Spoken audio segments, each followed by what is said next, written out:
Step one is go swish some weeds, right? Right?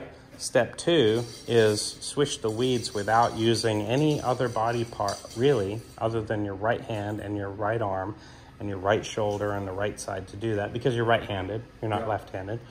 So once you create those swishes and that, not only are you creating all the speed that you'll ever need, you're putting the speed on the proper path, right?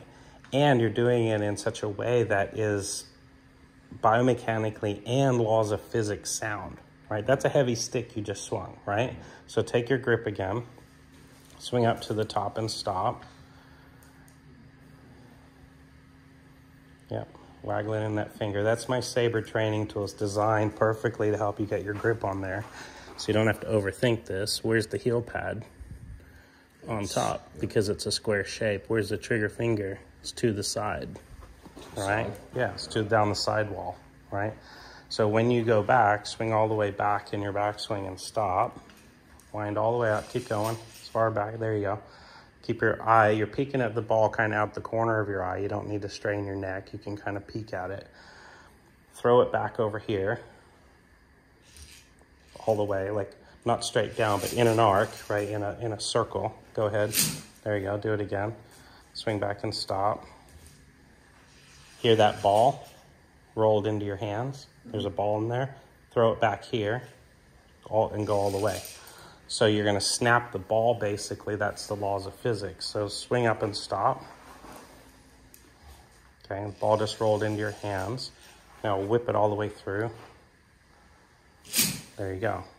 So if you actually start throwing the energy over here behind you, that's the initiation of the energy.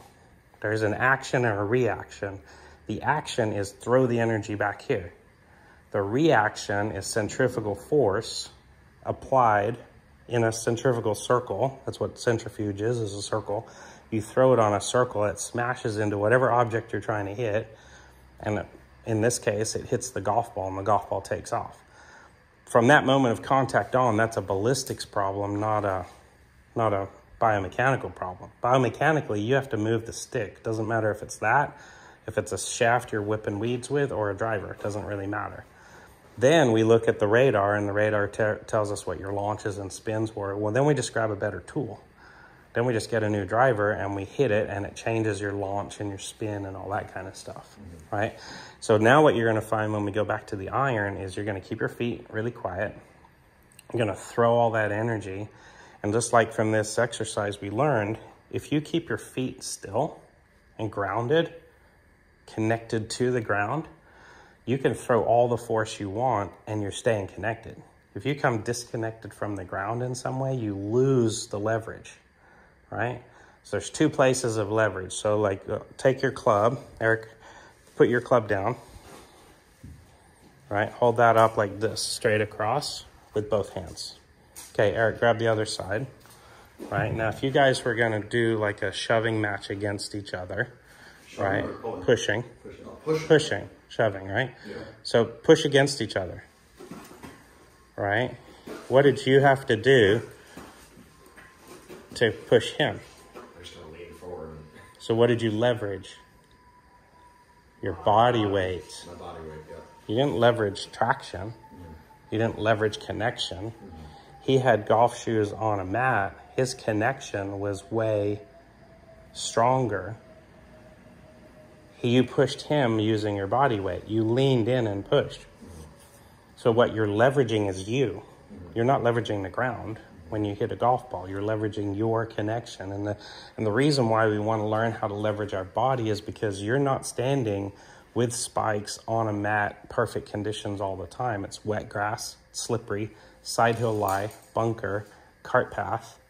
Every time you see a player hit off of a cart path that's a pro, you'll see their feet perfectly still.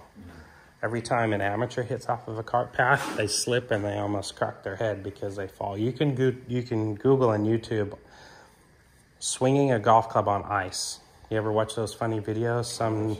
Some nut job will go out on the lake with a driver. Oh, yeah. and he'll try to hit the ball off the lake, and he spins and crashes through the ice, right? And he's now in a frozen lake. And the reason is because he swings himself and he creates momentum with the club so much that the momentum slips his feet out from underneath him. You see little kids, babies do it all the time. They grab a club that's too heavy, they swing, and it spins them in a circle.